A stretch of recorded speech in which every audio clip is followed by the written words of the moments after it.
പത്തരമാറ്റിൻ്റെ അടിപൊളി എപ്പിസോഡിലേക്ക് എല്ലാവർക്കും സ്വാഗതം.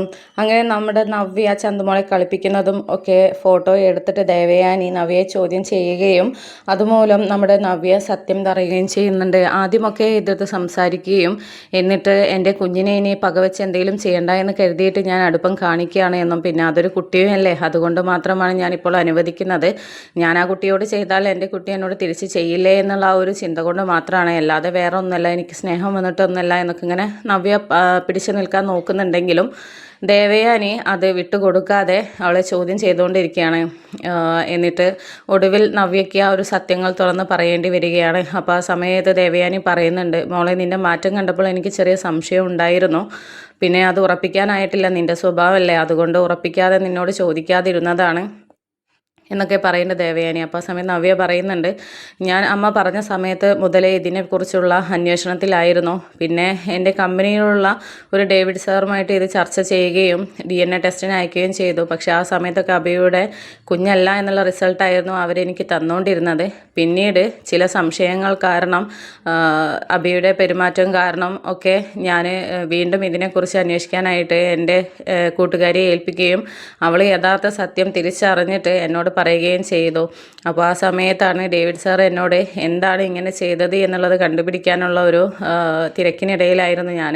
പിന്നെ ആദർശനോടും നയനയോടും ഇക്കാര്യത്തെക്കുറിച്ച് അമ്മായി ഒന്നും പറയരുത്, അവരിപ്പോൾ തൽക്കാലം അറിയണ്ട, എന്തായാലും ഞാൻ ശത്രുപാളയത്തിൽ തന്നെ നിന്നോട്ടെ, എന്നാലേ ഈ ഊർജ്ജത്തോടു കൂടി അവർ മുന്നോട്ട് പോവുകയുള്ളൂ. ഞാൻ നന്നായി എന്നറിഞ്ഞാൽ പിന്നെ അബി അത് അറിഞ്ഞു കഴിഞ്ഞാൽ അത് വേറെ പ്രശ്നവും, പിന്നെ അവർക്ക് ഈ ഒരു പ്രശ്നത്തിൽ കോൺസെൻട്രേറ്റ് ചെയ്യാതെ ആവുകയും പിന്നെ മുന്നോട്ട് പോകാൻ കഴിയാതെ ആവുകയും ഒക്കെ ചെയ്യും. അപ്പോൾ തൽക്കാലം എന്നോടുള്ള വാശിയോടും ഞാൻ ജ്വല്ലറിയിൽ അബിയെ കയറ്റിയതും അവിടെ ഞങ്ങൾ വർക്ക് ചെയ്യുന്നതുമായിട്ടുള്ള ആ ഒരു ദേഷ്യത്തിലും അവർ മുന്നോട്ട് പോയിക്കോളും. അതുകൊണ്ട് അമ്മ ഇപ്പോൾ ഒന്നും പറയരുത്, നമുക്ക് സമയമാകുമ്പോൾ തുറന്ന് പറയാം, ആരും ഇപ്പോൾ അറിയണ്ട, അമ്മായി മാത്രമേ ഇപ്പോൾ ഇത് അറിഞ്ഞിട്ടുള്ളൂ എന്നൊക്കെ ഇങ്ങനെ പറയുന്നുണ്ട്.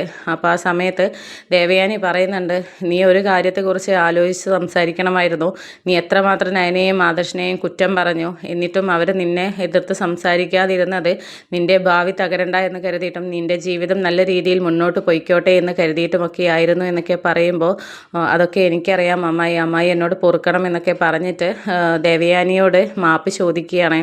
അപ്പോൾ എന്നോട് മാപ്പ് ചോദിച്ചിട്ട് കാര്യമില്ല, നീ ചോദിക്കേണ്ടത് നിൻ്റെ നയനയോടും ആദർശനോടുമാണ്. കാരണം അവരത്രയ്ക്കും ത്യാഗങ്ങൾ സഹിച്ചു. സമൂഹത്തിന് മുമ്പിൽ അവർ വൃത്തികെട്ടവരായി അവനെ ചിത്രീകരിച്ചിട്ട് പോലും അവനൊന്നും മിണ്ടാതെ നിനക്ക് വേണ്ടി എല്ലാം സഹിച്ചു നിന്നു.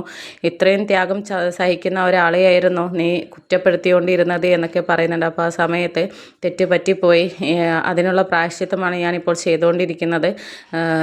ഞാൻ ആദർശേട്ടനെയും ഒക്കെ സഹായിക്കാനായിട്ടുള്ള കാര്യങ്ങൾ ചെയ്തുകൊണ്ടിരിക്കുകയാണ്. ഒരു അജ്ഞാതയുടെ മെസ്സേജും കാര്യങ്ങളും വരുന്ന കാര്യം അമ്മയുടെ ആദർശേട്ടൻ പറഞ്ഞിരുന്നു എന്നൊക്കെ ചോദിക്കുമ്പോൾ, എന്നോട് പറഞ്ഞായിരുന്നോ ആരാണ് അയക്കുന്നത് എന്നുള്ളതോ ശത്രുവാണോ എന്നുള്ളതൊന്നും അവർക്ക് അറിയത്തില്ല എന്നൊക്കെ പറയുമ്പോൾ, ശത്രു ഒന്നല്ല, മിത്രമാണ്, അതെൻ്റെ കൂട്ടുകാരി കൊണ്ട് ഞാൻ ചെയ്യിക്കുന്നതാണ്, അതുമൂലം അവർക്കിപ്പോൾ ഓരോ കാര്യങ്ങൾ ചെയ്യാൻ പറ്റുന്നുണ്ട്. അതുകൊണ്ട് ഞാൻ അവിടെ നിന്നാലേ, ജ്വല്ലറിയിൽ നിന്നാലേ അബിയെയും ഒക്കെ എനിക്ക് ജ്വല്ലറിക്കാരെയും ഒക്കെ ഈ മൂർത്തി ജ്വല്ലറി ഇല്ലാതാക്കിയ അവരെയൊക്കെ എനിക്ക് നശിപ്പിക്കാൻ കഴിയുകയുള്ളൂ. അതിനെക്കൊണ്ടാണ് ഇപ്പോൾ ആരോടും പറയേണ്ട എന്ന് കരുതിയിട്ട് ഞാൻ ഇത് ചെയ്യുന്നത് മൂലം ആദർശേട്ടന് വൻ വിജയം തിരിച്ചിട്ട് കിട്ടിവരണം. അപ്പോൾ പിന്നെ ഞാൻ അവരോട് ചെയ്തതിനൊരു ഉപകാരം കൂടിയാവും, എനിക്കൊരു സമാധാനം ചെയ്യുമല്ലോ എന്നൊക്കെ ഇങ്ങനെ പറയുന്നുണ്ട്. അപ്പോൾ ഇത് കേട്ടപ്പോൾ ദേവയാനിക്ക് സന്തോഷമാവുകയാണ്. നിൻ്റെ മനസ്സ് ഇത്രയ്ക്കും നല്ലതായിരുന്നു, പക്ഷെ നിൻ്റെ അമ്മായിയമ്മയും നിൻ്റെ ഭർത്താവും കൂടെയാണ് നിന്നെ നശിപ്പിച്ചത്, നീ ഒരിക്കൽ മാറിയതായിരുന്നു, പിന്നീടാണ് ആദ്യത്തേതിലേക്ക് തിരിച്ചു പോയത് എന്നൊക്കെ പറയുന്നുണ്ട്. അപ്പോൾ നവ്യ പറയുന്നുണ്ട്, ഇനി ഒരിക്കലും പഴയ നവ്യയായിട്ട് ഞാൻ പഴയ നവ്യയിലോട്ട് തിരിച്ചു പോകത്തില്ല, എനിക്ക് എല്ലാവരെയും സഹായിച്ച് നയന ജീവിക്കുന്നത് പോലെ എനിക്ക് ജീവിക്കണം എന്നൊക്കെ പറയുകയാണ് നവ്യ.